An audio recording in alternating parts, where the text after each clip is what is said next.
ډاکومنټیشن په اساس زه پاکستانی شوم. ډاکومنټیشن د تاسو سره یوه سیاسي لوبه وه چې وشوه تر څو د تاسو نه ستاسو هویت واخلي کوم چې د ښځې حیثیت لري، تر څو د تاسو نه ستاسو ځمکه واخلي کوم چې د مور حیثیت لري.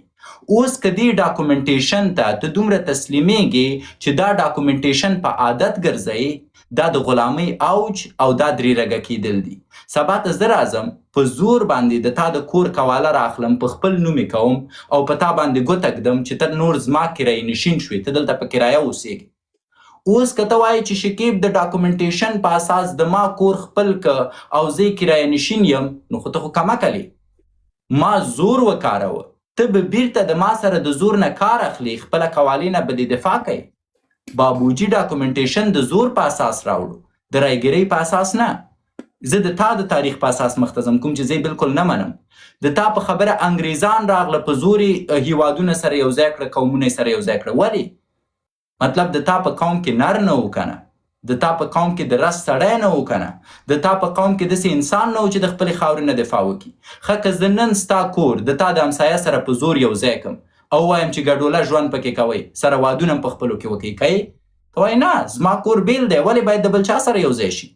او بیا شکیب څه کاره دی چې د امریکا نه راشي زما کور د همسایه سره یو ځای کړي؟ دا خو د ګوډې اچار دی. ولې؟ چون غیرت درکې دی. پس په مجرد د دې چې ته ماته وایي چې بریتانیا قومونه سره یو ځای کړه، چون بې غیرته وایي. بنان دې بې غیرتۍ ته تاسو باید د ډاکومنټیشن نوم ورنه کوئ، او دا ډاکومنټیشن باید تاسو ونه منئ ورور.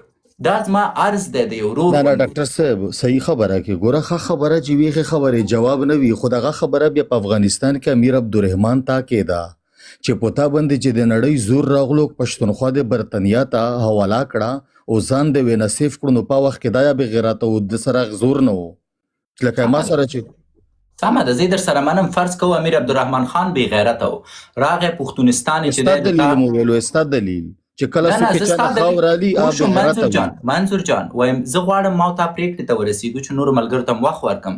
زه وایم زه یم تا سره منم، ځکه ته مات سړی، منطقي سړی، زه مات سړی یم، او زه فکر کوم ما تا دواړه یو نیت لرو چې دلته د رب دپاره داسې یو څه وایو چې ولس راویښ شي.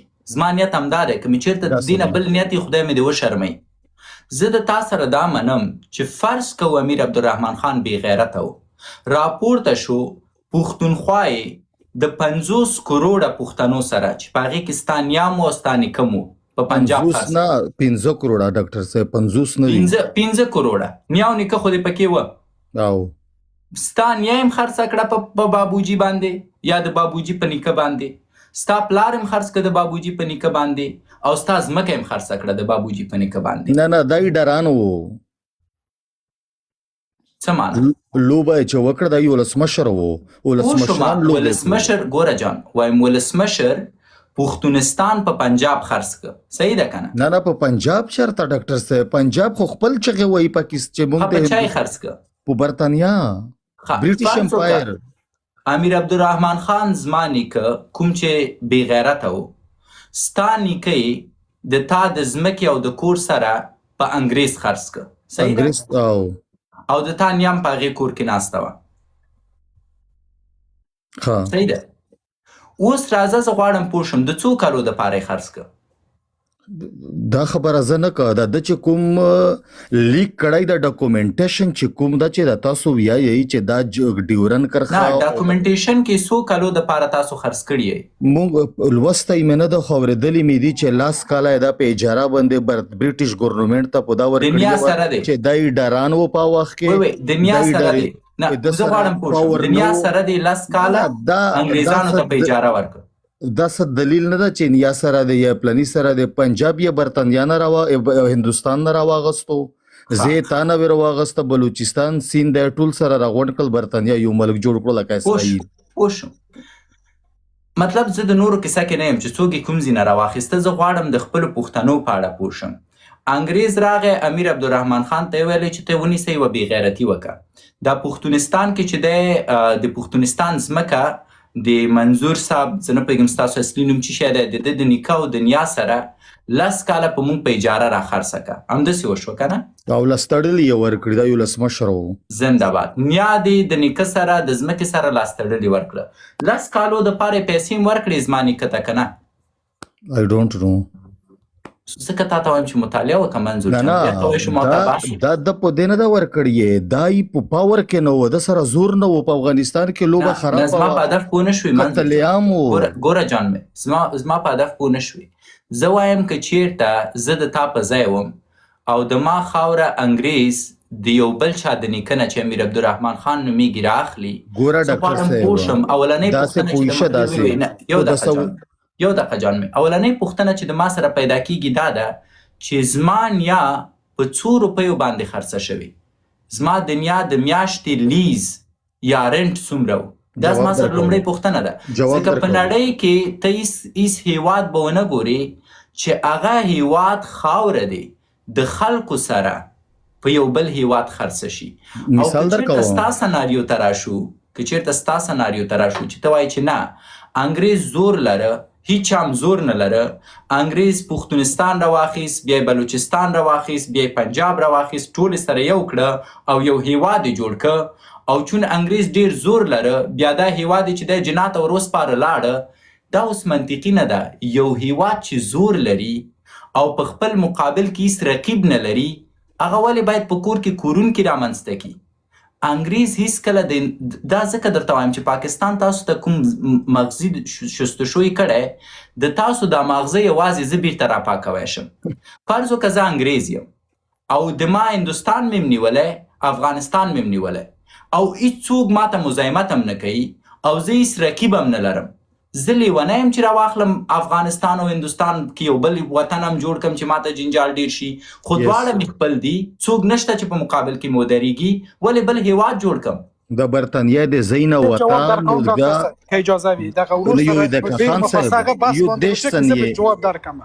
دیش ثانیه له بیا تا نمبر دا ډیر بخنه غواړه ډاکټر صاحب. ګوره د پاکستان یې دلته په دې پرېخو چې کله برتانیا وتا خپل هیواد ته تلا، نن پتا باندې طالب مسلط ته د امریکا نه در مونږ مسلط ته او کردار د پاکستان د دې لپاره جوړ کړای دا دا پاکستان یې د پوره کې نولای دا چې نن په ایران باندې دای الوتکه ورچګوي نو پاکستان ته وی چې ماته باډیرا کوي دا د دې لپاره جوړولو دا هیواد چې دلته به ته ماته ستونز جوړوي، دلته به ماته ته پراکسی جوړوي، دلته به ته ماته یو کارخانه جوړوي. منظور یو دقیقه کلمې د زما راشنې کړي. یو طرف نه وایي چې انګریزان مجبوره نه و، یو دقیقه جان مې، یو دقیقه پرېږدئ، زه فقط دغه یو موضوع د ملګري ته وایم ځکه د ګنګس دې کړم. ګوره جان، ته یو ځای کې چې ګیر کېږي بل ځای ته تښتې. تا ماته وایي چې انګریزان مجبوره نه وه چې چا نه ځمکه واخلي، هغوی په خپله قدرت وه او کوم څوک یې په مقابل کې ولاړ هم نه و.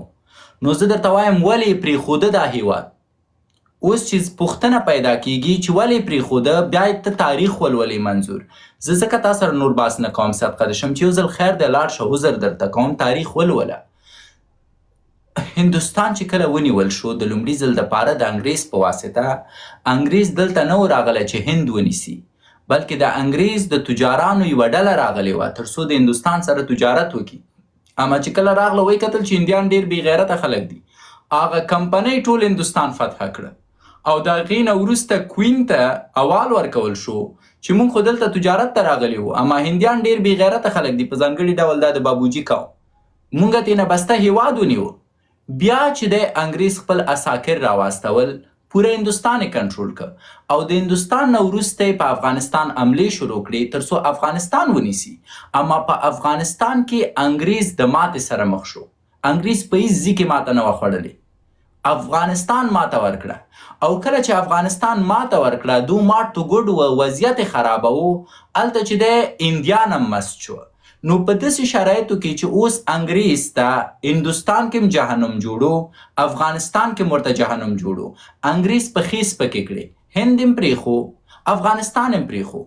اما دننه په هند کې د جنا په نوم یو مفسد انسان وروزه تر څو دننه په هندوستان کې مسلمانان او هندوان یو بل سره په جنګ واچوي.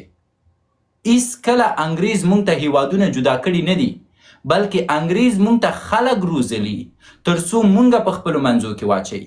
نن پاکستان څوک کنټرولوي؟ مرتد منیر چا روزلی؟ انګریز. خپله انګریز په دننه پاکستان کې دخالت نه کوي. ورور مې هیڅکله به ته انګریز ونه ګوري چې راشي عمران خان بندي کړي، ضرورت نه لري. انګریز که عمران خان بندي کوي د مرتد منیر په واسطه یې بندي کوي، هندوستان که په 2 ټوټو وویشل شو د مرتد جنا په واسطه وویشل شو. ولې؟ ځکه جنا د مسلمانانو په نوم یو سمبولیک انسان و، یو سمبولیک انسان چې هندوستان کې د مسلمان او د هندو په نوم فساد رامنځته که. اوس تا ته دا په ابوظبي کې چې قاری شفیع په نوم یو ملا ناست دی، دا د انګریز بچی دی، دا د کلیسا مزدور دی. اوس انګریزان دته ډالري ورلیږي تر څو پاکستان په مسلمانانو د اړخه په 2 ټوټو وویشي، د شیعه او سني په نوم. بنان تاسو هیڅکله د انګریز لوبې ته د تاریخي اړخ نه په صحیح شکل نه دي کتلي، ځکه پاکستان اجازه نه درکوي چې تاسو تاریخ هغسې ولولئ لکه څنګه چې پکار دی. جناب کینګ صاحب بیا خان صاحب ته وخت ورکوم. کینګ ورور که مې غږ اورې مهرباني. سلام علیکم ډاکټر صاحب، اول تا او بیا ټولو لیدونکو ته. ډاکټر صاحب بالکل تا چې کومې خبرې کوم چې ما ځواب هغه تا ما نه مخکې منظور ته ورکړو. ډاکټر صاحب زما یو څه پوښتنې وې، د دې په خاطر نه چې تا راګیر کو، خو د دې په خاطر چې موږ ته پوهه ډېره حاصله شي که نه نوره پوهه واخلو، نو دې په خاطر زما یو څه پوښتنې وې. مهرباني جان. ډاکټر صاحب نو ته چې دا لایب کوي، نو ډاکټر صاحب ته لوی افغانستان غواړئ که آزاد پښتونستان؟ زه که عادلانه پرېکړه وکړم زه باید آزاد پښتونستان وغواړم، ځکه پښتونستان دننه د پښتنو دی، د هغه پښتنو دی چې پکې اوسېږي.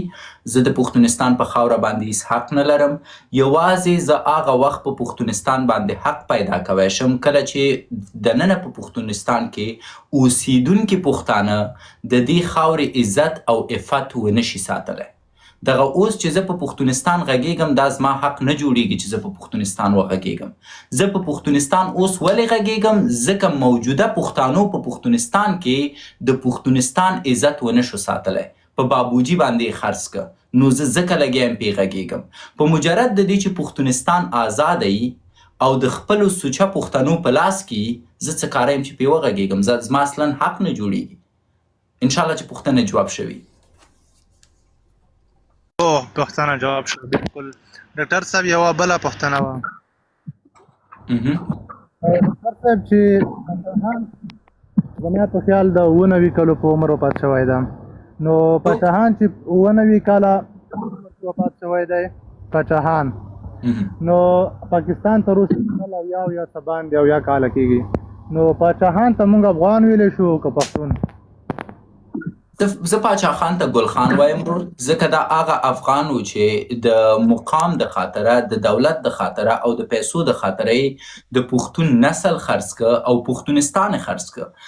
ما ته نه هغه افغان دی او نه پنجابیانو ته پنجابی دی، بلکې هغه نه د دین و نه د دنیا، هغه یو مزخرف انسان و. زه بخښنه غواړم چې دا خبره کوم، اما د خپل ځان دپاره، د خپلې عیاشۍ دپاره، د بنګلو دپاره، د موټرو دپاره او د پیسو دپاره پاچا خان چې دی پښتونستان په پنجاب خرڅ کړ.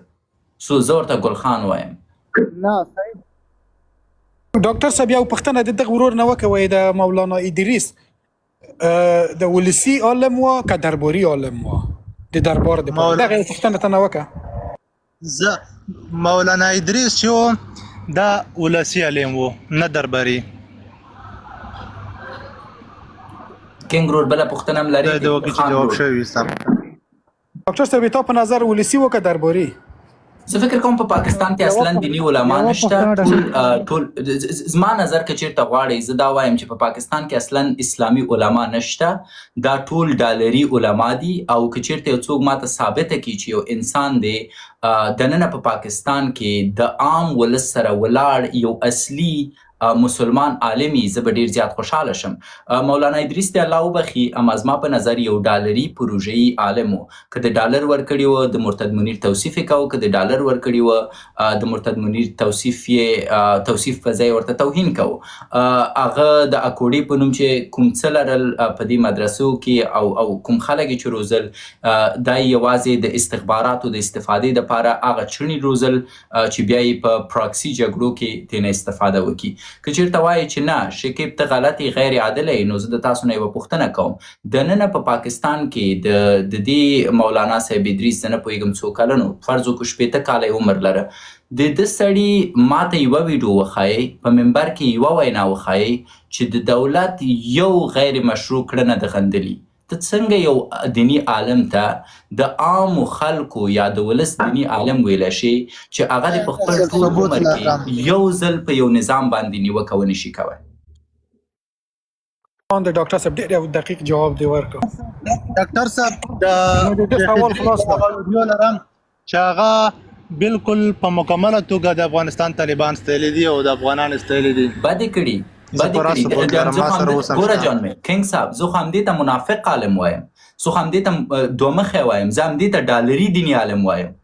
ته خپله ناست یې په اقبال پلازا کې، ته خپله ناست یې د لاهور په فایشه خانه کې، ته خپله ناست یې لواتت کوي په خپلو مدرسو کې، ته خپله ناست یې مرتد منیر په تا باندې، د تا په کورنۍ باندې، د تا په ناموس باندې د لکړې سره در پورته کیږي، او ته راځې په افغانستان کې جهاد روا ګڼې. ولې په پاکستان کې جهاد روانه ده؟ ځکه د مرتد منیر د لکړې زور نه لري، یا د شپې د خوا د لکړې زور درته معلوم شوی، ځکه ډارېږي چې مرتد منیر در باندې چاپه ونه لګوي. او همدې ته زه مخکې علما وایم جناب کنګ صاحب، زه تا ته وایم چې دا دننه په پاکستان کې و او دننه په پښتونستان کې و. سو په پښتونستان کې مرتد منیر هیڅ ظلم نه دی کړی، د ده په 80 کاله عمر کې دا د نر بچی شي. د ده یو باس ته ماته وښایه چې د پاکستان په مرتد فوج نیوکه کړي، نه شي کوی، ځکه دا ډالري دیني عالم و. او دا یو ډېر غټ چیلنج دی. ته به په افغانستان کې داسې یو دیني عالم پیدا نه کړي چې هغه د حکومت په خلاف خبره نه کړي، ځکه زمونږ دیني علما ډالري نه دي، پروژه‌یي نه دي. ډاکټر صاحب دا موضوع مې راوړوله ډېر دغه ما زړه د بړاس دی وباسله، ځکه دغه ورور وایي هغه د افغانستان طالبان ستایل، بعد د کولی ته خبره چې ستایل، ولې ټي ټي پي نه ستایي چې خپل ملک کې پرته ده؟ ټي ټي پي ته دهشتګر وایي، د ما ملا ته هغه کوي. د پاکستان یو شی زه بل وایم، زه غواړم یو شی درته وایم کنګ ورور، که چېرته ستا ارګومنټ دا چې دا ځکه دیني عالم و، ولسي عالم و چې د طالبان ستایل، نو زه تا ته داسې وایم چې مرتد منیر هم چې دی په جمهوریت کې طالبان ستایل، مرتد منیر هم دننه په جمهوریت کې چې دی طالبانو ته کور ورکو، په پښتونخوا کې طالبان اوسېده. په جمهوریت کې نه دي ستایلي، اوس چې په د امارت کې اوس لکه ته چې ستا یې داسې په امارت کې ستایلي دي، اوس په همدې وخت کې ستایلي دي. تا واده کړی ورور مې؟ اوس تا واده کړی؟ واده دې کړی؟ فرض وکړه ته خپله ښځه نه ستایې، فرض وکړه ته خپله ښځه نشې ستایلی او د پردیو خلکو مالونه ستایې، د دې د خاطر زه اوس تا ته چکچکې وایم چې ډېر ښه سړی دی والا خپله ښځه نشي ستایی، پردي مالونه ستایي. دا څه رقم منطق دی؟ دا څه رقم ارګومنټس دی؟ ما سره به دا خبره زه د مینوال یم ګورې، ها زه د مخالف نه مینوال یم. قدر شم زه وایم دا ارګومنټ څنګه ارګومنټ دی؟ د مولانا صاحب ښځه چې ده مرتد منیر و، هغه ستایی نشي، طالبان ستایي. ګوره ما ته به د بل چا ګوره خبره ته غوږ کېده شکیب جانه، زه درته وایم چې لکه ته چې اوس طالبان ستایې که نه، په هلته ناست یې او طالبان ستایي، داسې به شیخ ادریس ویډیو زه درته وښایم چې د طالبان ستایلي دي، ته هم ستایي او دا هم ستایي، د تا او ده منځ کې څه فرق دی؟ ولې ټي ټي پي نه ستایي؟ یو سوال نه یو دقیقه خان صاحب، ټي ټي پي یو دقیقه خان صاحب، یو دقیقه کنګ ورور، زه غواړم باس دو طرفه شي، اما یو شی زه تا ته وایم کنګ لالا په نرمه لهجه زه درته وایم، په کوم شي چې زه غواړم تا پوه کړم. مولانا صاحب د اول خدای وبخي، ځکه یو انسان چې مړ شي په اړه یې بحث کول په کار نه دي. اوس چې هر څه و د ما او د تا نه ډېر په اسلام پوهېده، چې هر څه و د ما او د تا نه قرآن ښه تلاوته و، چې هر څه و د ما او د تا نه ډېر احادیث ویلي وه، او کیدای شي د ما او د تا نه ډېره استنجا وهلي، سو د مونږ نه ډېر بهتره و. الله تعالی د جنت الفردوس په نصیب کړي. زما ګیله دا ده چې فرض وکړه زه یو ملا لرم په خوږیاڼو کې دی، زما په کلي کې دی، دا ملا زما په کلي کې د یو چا نه ښځه تښتېدلې، د هغه غم نه خوري، روان دی کابل ته چې د بل سړي نکاح وتړي، خو ته ترې شکایت کوي. یا فرض وکړه د تا په کلي کې یو ملا دی او د تا په کلي کې جنازه شوې، د تا د مړي جنازه نه کوي، اما روان دی کندهار ته چې هلته بل سړي ته غسل ورکړي، ته ترې شکایت کوي کنګ صاحب کوي نه کوي؟ زه غواړم په دې پوه شم. نه کنه ډاکټر صاحب ته بیخي بحث بیخي بل طرف ته بیایي کنه زه ما ته اول دا پوښتنه وکړه کنه چې ته اوس هلته ناست د طالبانو صفت کوي او د ادریس په پاکستان کې راو طالبانو صفت کوي نو ستا او د ادریس په منځ کې د نظر فرق راته وښایه دا هم صفت کینګ لالا جار دې شم زه په هغې برخه کې تا سره هم نظره یم زه دا وایم چې زما عرض تاته دا دی چې دننه په پاکستان کې د اقبال پلازا کې ګل چاهت اتن شروع کړی او مولانا صاحب د افغانستان طالبان ستایي دا نو چی شو خو مولانا صاحب ته د اول ګل چاهت کنټرول کا د مولانا یا د مولا مسؤلیت دا دی چې اول خپل کور کې اصلاحات راولي فرض وکړه یو مولا لري چې د هغه خپله لور دغه کوي تښتېدلې ده یا فرض وکړه یو مولا دی لور یې آریانا سعید ده دا دی مولا او لور یې آریانا سعید ده کنسرتونه ورکوي او په یو دقیقه کینګ جان چې تا متوجه کم نور د خپله خوښه که قناعت کوي که نه ځکه زه نور د خپل زړه زه وایم که ته یو مولا ولري چې د هغه لور د آریانا سعید غوندي غټ شونډاني غټ لباني ښایسته نازک ملای او په کوڅه کې روان او درته انارم انارم سندرې سره ګډیږي فرض وکړه یو مولا دی لور یې آریانا سعید غوندې ده ګډیږي او په سړکونو یې ټول هلکان ټول مجردان یې خرابه کړي او هغه مولا بیرته په مسجد کې راځي تا ته وایي چې کینګ صاحب ته ایجاب کوه با ایجابه ګرځه او ایجاب فرض دی اوس ته هغه ته نه وایي چې و مولا صاحب د تا لور خو مونږ خرابه کړو ته خو د لور خپله لور د اصلاح که بیا به مونږ د ایجاب غم کوو دومره ورته وایي که نه دا شکیب جان هغه وایم هغه صحیح ده خو زه نور ما ته هم نظر یې ورور نور زه هیڅ مشکل نه لرم تاسو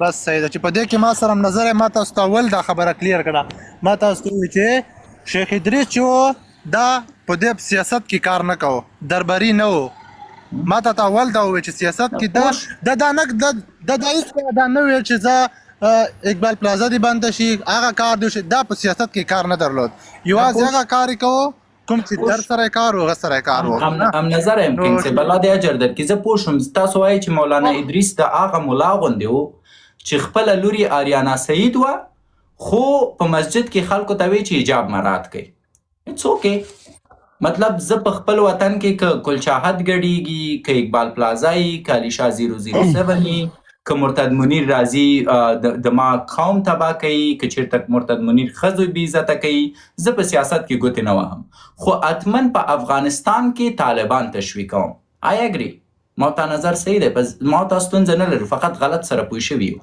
زه وایم مولانا صاحب د هغه ملایانو نه و چې په خپل کور کې ازادي وه لور یې آریانا سعید وه مثلا میرمنې کولی شو آزاده وګرځي ډانس وکړي اما راته نورو خلکو ته یې نصیحت کوو چې باید دا کار ونه کړي او که چېرته په پاکستان کې د علماو تعریف دی آی اګري جناب خان صاحب تاسو کوم څه ویل لرئ ډاکټر صاحب ویل خو ډېر لرمه د هغه د تا دغه کومه مبارزه ده چې ما هره ورځ زه جنګ ته راپورته کېږم خو بیرته هغه سیستم چې وینو شعوري مبارزه ده د ډاکټر صاحب چې دغه ولس ته څنګه راوغواړي چې مثلا راجیږي کې په یو حساب کې زه در سره قناعت کوم چې هغه ورور سوال وکړه چې ته لوی پښتونستان غواړې لوی افغانستان غواړې که پښتونستان غواړې ته چې باید دوی اوله دغه نوران شي چې خپل پښتونستان را جوړ کړي موږ د دوی خاوره کې غرض نشته ځکه چې دغه د دوی درد مو ته رارسېږي دغه در سره منم یو که لږ څه داسې ګزاره وکړي په دغو خلکو کې ډاکټر صاحب ښه خلک هم شته دي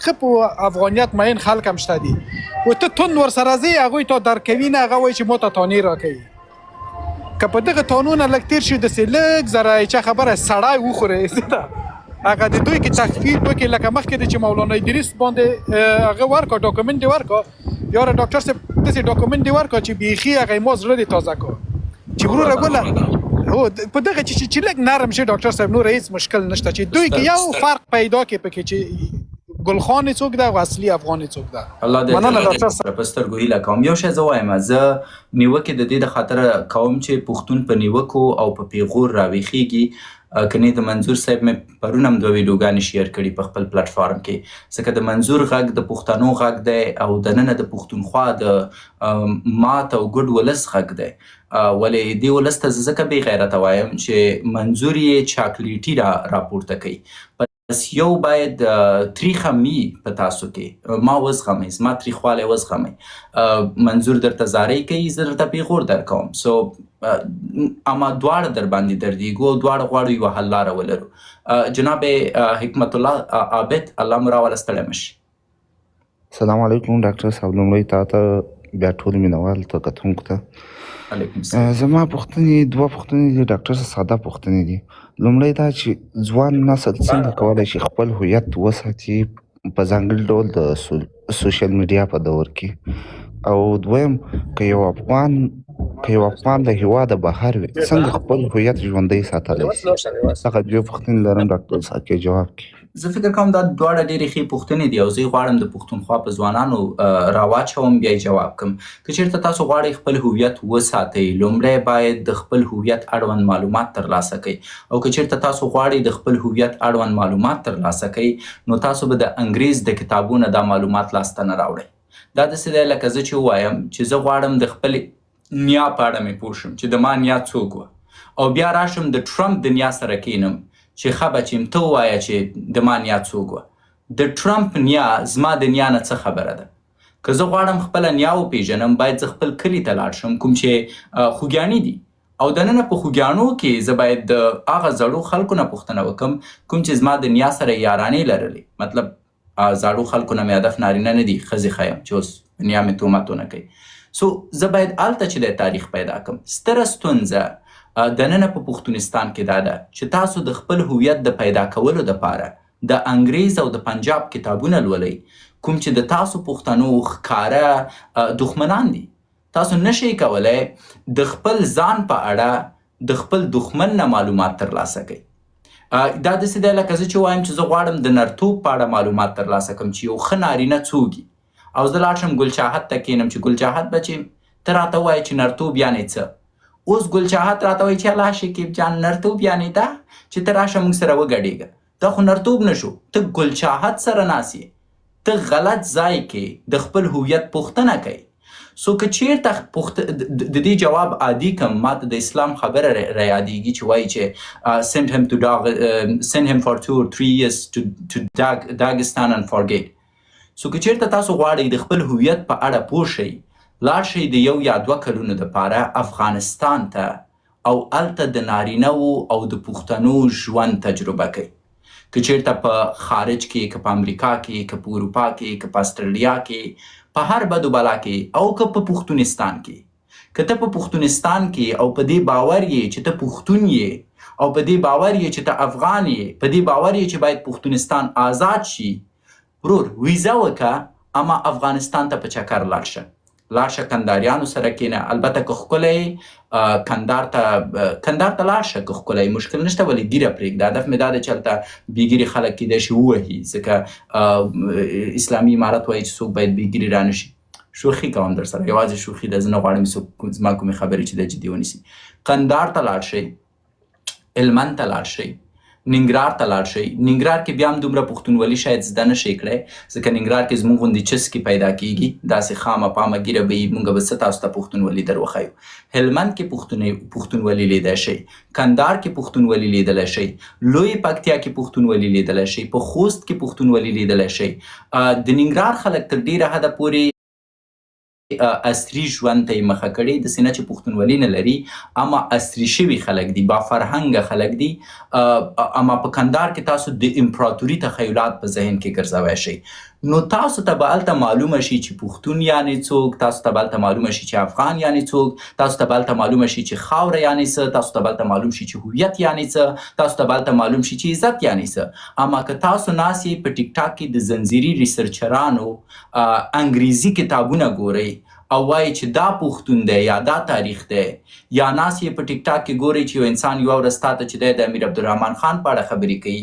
بله ورځ رباب وهي او بله ورځ اتڼ کوي دا زموږ تاریخ نه دی افغانستان وګورئ زه شاید تاسو ته داسې یو انسان ښکاره شم چې لوکس مې ویښتان جوړ کړي دي ګیره مې راکمه کړې بلوز مې اغوستی دی and I act لکه یو سیولایز انسان غوندې غږېږم صحیح ده اما ما په افغانستان کې پښتونولي لیدلی ما په افغانستان کې جهنم لیدلی، ما په افغانستان کې مړي لیدلي، ما په افغانستان کې زخمیان لیدلي. زه په افغانستان کې د جګړې په لومړۍ کرښه کې ګیر شوی پاتې شوی یم. یو ورځ موږ د دغې نه راتلو، د ننګرهار نه راتلو کابل ته، او د مایپر په سر باندې کمین چې د طالبانو نیولی و، او هلته چې د کوم ټانک د امریکایانو سوځولی و، پوره 4 ساعتو دپاره لاره بنده وه او موږ باید په غرونو باندې راتاو شو تر څو بېرته ځان کابل ته ورسو. سو مونږ جهنم لیدلی په افغانستان کې. ای کاش تاسو زه په افغانستان کې لیدلی وم، ای کاش تاسو په افغانستان کې زما د خبرو طرز لیدلی و. زه ډیر مهربانه شخصیت یم اوس چې تاسو دلته ګورئ. زه اصلا پیغور نه ورکوم، زه ډیرم آرامه یم، زه خاندم، زه اصلا جدي نه یم. تاسو لاړ شئ په یوټیوب کې زما خبرې واورئ د افغانستان د دورې. زما سترګو ته چې ګوري ته فکر کوي چې اوس مې خام خوري. او دا ارڅه د دې د خاطره نه و چې زه غوسه ناک وم، دا ارڅه د دې د خاطره و چې زه په افغانستان کې پښتون وم او ما په افغانستان کې هغه جهنم لیده د کوم جهنم نه چې تاسو تر اوسه پورې نه یې تیر شوي. پس پښتونولي او افغانیت دا یو بیل وقار دی، دا یو بیل غرور دی، او هغه حس کوي. کله چې ته افغانستان ته دننه کېږي فکر کوي چې یو ځنګلي وحشي زمری چې مستقیم استقلالیت لري او په هیڅ چا بندواز نه دی، په هیڅ چا بندواز نه دی. او که چیرته تاسو پښتانه یاست یا افغانان یاست او تر اوسه پورې مو دا حس نه دی کړی، شرم دی. او دا حس یوازې تاسو په افغانستان کې کوی شئ. دا د مونږ یو دانه دی خلک ورته دغه وایي، فرانسوی ورته وایي. فرانسوی ماما لاړو افغانستان ته، چکر عادي چکر دپاره لاړو. په اولو ورځو کې چې لاړو د افغانستان غوښه یې ازموی نه شوی سالو. افغانستان خطرناک هیواد دی.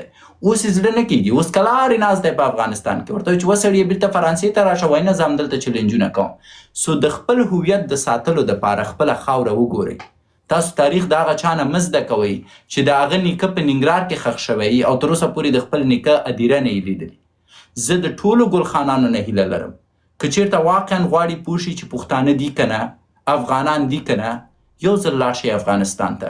که مو افغانستان کې 2-3 کاله ژوند نه یې کړی، په ځانګړي ډول په کندهار او په هلمند او په خوست او په لوی پکتیا کې، تاسو نشئ کولی هغه حس ولرئ کوم حس چې زه لرم.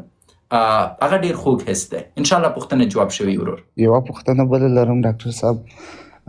تاسو مخکې ویلی چې منظور پښتنو ته هم کار کوي، زه هم کار ورته کوم. زه ستاسو سره نظره نه یم. منظور چې دی زما په نظر د پاکستان د ISI لخوا څخه یو روزول شوی کس دی. ځکه زه مثال درکړم، د فلم هیرو د فلم تر پایه نه وژل کېږي، ځکه هغه د څنګ ملګري کوي، که دوستان وي هغه وژل کېږي. داسې که موږ هوا ګیلمن دی، عثمان کاکړ دی، ارمان لوني دی، داسې ټول کسان خو دی تر پایه ژوندی پاتې دی.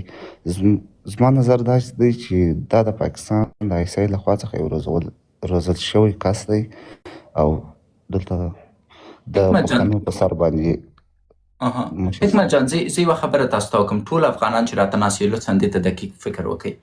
ډېری خلک افغانستان ته د استخباراتو د افرادو په توګه راغلي او دوی افغانستان ته د دې د خاطر راغلي چې پښتانو په منځ کې نفاق واچوي، افغانستان له منځه یوسي، مشکلات افغانستان ته پیدا کړي. ولې کله چې د پښتنو سره ژوند شروع کړی دی، هغه د استخباراتو ټریننګ یې د یاده وتلی او بدل شوي په پښتنو باندې.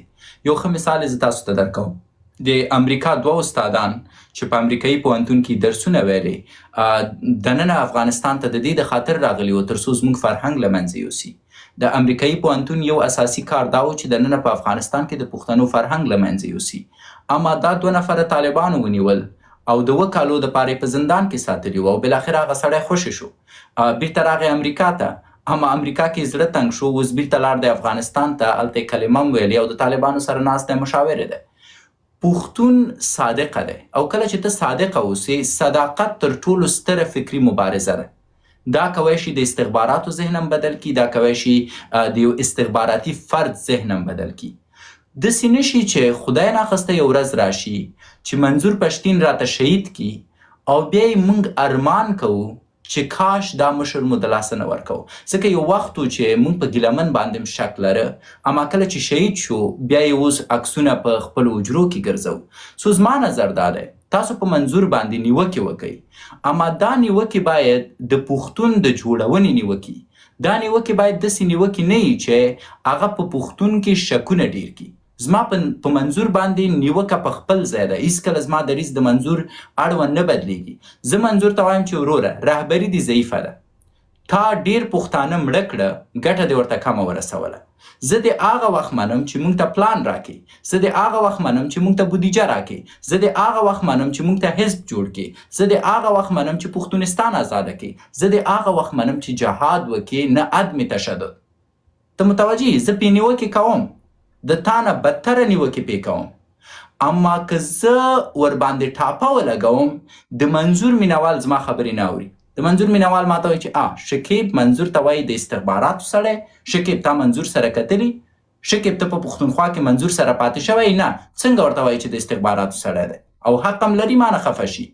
اما که چیرته د پښتونستان یو ځوان اوس ماته په بنډار کې ناست دی او زه ورته وایم چې منظور زما زړه او ځیګر دی، زما مشر دی، زما رهبر دی، اما زما نیوکه پیدا ده چې د ده ګټه څه شی وه د 2013 کال نه تر اوسه پورې؟ فقط دا چې ماته ځوانان وژني، جرګه نیسي، جرګه ختمیږي، ځوانان مړه کیږي. سو پښتانه فکر کوي وایي چې باید منظور ته ووایو چې شکیب داسې وایي، او منظور که رښتینی انساني اوس دا وروستۍ خبرې د منظور واورئ. زه د منظور د وروستیو خبرو سره هیڅ مشکل نه لرم، اما اوس مې یوازینی مشکل منظور سره دا دی چې یوازې خبرې دي، عمل کله کوي. منظور وایي چې پنجابی مې ورور نه دی، منظور وایي چې مشر خو بیخي ورته نه وایم، منظور وایي چې